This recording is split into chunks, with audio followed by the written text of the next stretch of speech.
Hey, it's Steve Zanardi here with Treviso Realty. I got Joe DeMarco here with DeMarco Mortgages. This is actually my personal lender, does all my deals here in Southwest Florida, now my clients. The challenging thing we have as foreign nationals into a USA is financing. And so there's obviously two banks that deal with finance in the United States, that's RBC and TD, but their loans right now, like their loan amounts, like their percentage points, is still very similar to, let's say, a Dscr loan, which Joe's gonna talk about. And you know what, I'll give it to you, Joe. Like, what is a Dscr loan, and why is it like a better product for like foreign nationals? Yeah, thanks, Steve. Yeah, so Dscr loan basically stands for, it's an acronym for debt service coverage ratio. And basically what that means is if your property that you're buying as an investment property, if the rental income on that property covers the debt against the property, meaning principal, interest, taxes, insurance, and any HOA that might be on that property, if it's a 1-to-1 ratio, then we provide you a loan. So we do not look at any type of income, personal income. We don't look at any type of personal debt. We don't look at any personal credit. It's basically all based on the cash flow of the property in 1-to-1. So meaning, very simple, if the rent on that property generates $2,500 a month rent on a house that you're going to purchase, and the total debt on that property is $2,500 a month or less, we give you the loan on that property. So it's 1-to-1? Isn't it like a percentage, like 20% over the? No, it's a 1-to-1. So if you make $3,000 in rent and $3,000 expenses, you got the loan. You get the loan, exactly. Okay. As long as for foreign nationals, it has to be 1.0 or greater. Okay. If you're not a foreign national, you have residency here or some sort of residence here in the United States, we can go less than a 1.0. We can actually do a no DSCR, and then that would just change the amount of money that you typically would have to put down on these loans. For current Canadian residents right now, foreign nationals we call them, you are required to put 30% down on these loans. And typically with 30% down on these loans in today's market, today as we record this video, you're probably looking at interest rates of somewhere around 7.5% to 8% on these loans, which is still really cheaper than myself as an American citizen. If I were to try to go get an investment property loan through Fannie Mae and Freddie Mac, which are big agencies here in the United States, the rates on those loans for me as a United States citizen is still going to be somewhere in the neighborhoods of 7.5% to 8%, depending on my down payment. I've been doing these loans with people right now, and we've been told that these rates on these DSCR loans today are cheaper than an American citizen trying to get an investment property here in the United States. Typically these loans will take, I think Steve said in Canada, loans tend to move a little bit quicker there than they do here. Your typical time frame for getting a loan here on a DSCR loan, as long as everybody gets us what we need in a timely fashion, you can expect 30 days from the time you do your application with me to the point where we go to the closing table. Typically that'll happen sooner, but 30 days is a good timeline. Now, you can put these properties in your own personal name here in the United States, or you can put them in an LLC. If you don't have an LLC, you can create an LLC today and close on the loan tomorrow in your LLC name. There's no seasoning required on the length of time that you have to have that LLC. You're going to have to provide some asset statements from Canada showing, where your assets are coming from for the purchase of that property. And there will be a couple of small documents that we need to get some kind of credit references from your bank for you. But other than that, they're a pretty simple and easy loan. Again, as long as that property ratio is out, there's no reason why we can't give you a loan on that property. One question as an investor too, like our biggest problem, especially up in Canada, is getting loans on multiple properties. So like obviously you want to keep accumulating real estate in your life. And then when we have especially with conventional banks, like they allow like five. Yeah. So that's a great question. Yeah. Most of the lenders that we use will say they'll give you 5 loans at one particular lender, right?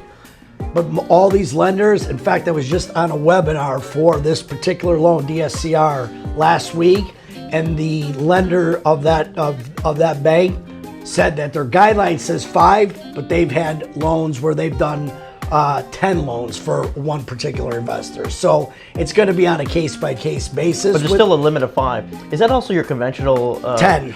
10 on a conventional but loan. why though? That's just the... It's a risk factor. Risk factor? That's all it really is, a risk factor. If you did 10 loans with, let's say, one bank, can you do 10 loans with another bank? But then your ratios are all mixed. Yeah, it's going to be, it could get messed up, but... But if you're sticking them under LLCs, like corporations, does that count? Or is that now you disguise it as an LLC? Yeah, it's an LLC, but it's still your name as the primary person on there. So, but again, these banks, if they're good loans, you're a good borrower, and you're 5 loans in, you've had no defaults, they've never had to call you to shag down where your payment is, they're going to continue to loan. How about this? Like, you look at these big investors that have hundreds of properties, hundreds of doors. Like, how do they get all that financing?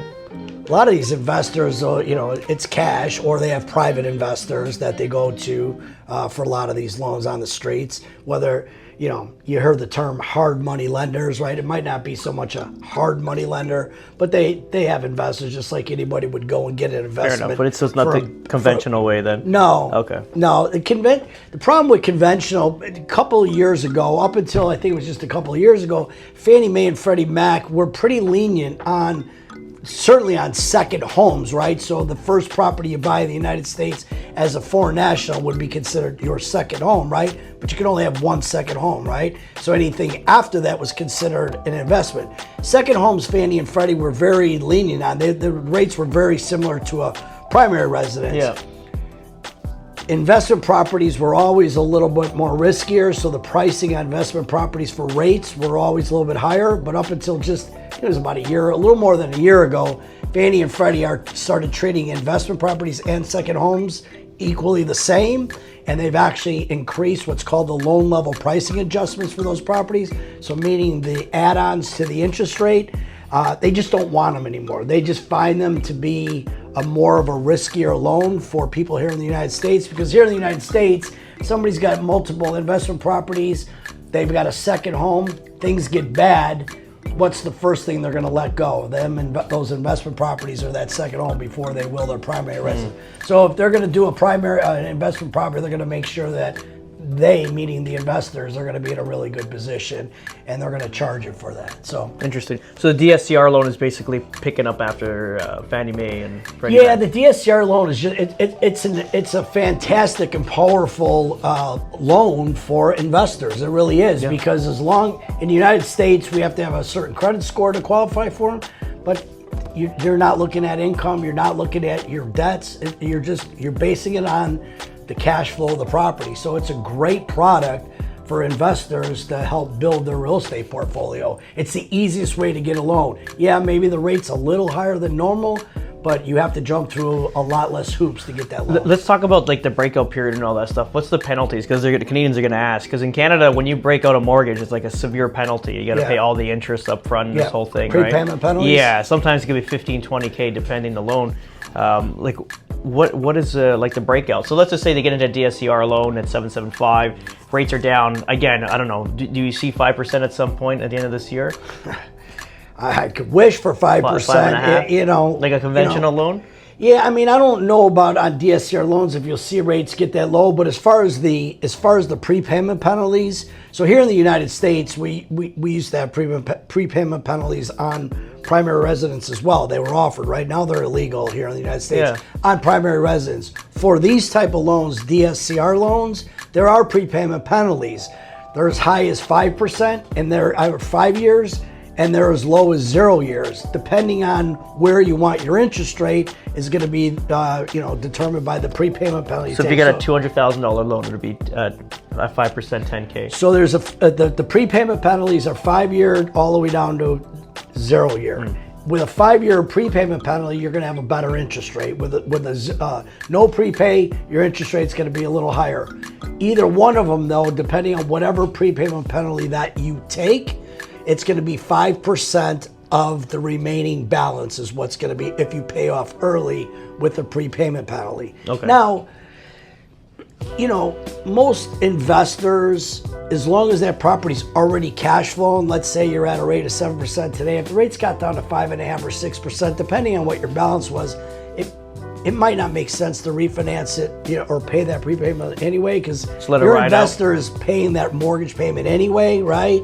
So it might not make sense. But if there's a big discrepancy in what you started out the rate today, and all of a sudden we get back to 2020 and rates drop to 2%, well then of course then that's going to make it's going to make a big difference to go ahead and refinance and eat that prepayment. So just ride it out 3 years, because you can do a 3-year buyout, right, or 3-year loan. Basically. You can do a 3-year prepay. You can do a 1-year prepay if you want. If the rate, if as long as the rate, or you can just take the lowest rate and buy the prepayment penalty out up front. But the deal we just did now, that's a 3 year. So that's a 3-year term. Like it's held for 3 years. He can't break out of it. He can't break out of it. But if he decides to refinance it or just pay it off before that 3-year, whenever he decides to write that check to pay that initial loan off, it's going to be a 5% of the remaining balance is what he would have to pay for. Enough.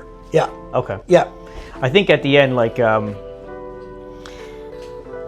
It's probably a good idea. Even cash flowing properties at 5%, everything makes sense. Even now at 7.5, it's like you're barely touching like any profit. It's just normal, like not just this market, any market. Yeah. So if you can hold on to a property at today's prices, like because obviously we're heavily infused with inventory. If you can you can buy a property at these lower prices, hold it for the next 1 to 3 years. While the rates do come down, ultimately we can the cash investment will look a lot better, right? 100%. It'll go from like a 2 to 3% ROI to like a 7 to 8% just overnight. Yeah.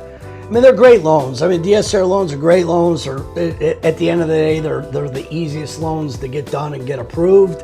They're a little more timely as far as the length to get them done. Maybe again, if you're trying to get that loan with the LLC, it takes you a little time to get your LLC drawn up, get your EIN number if you need that as well.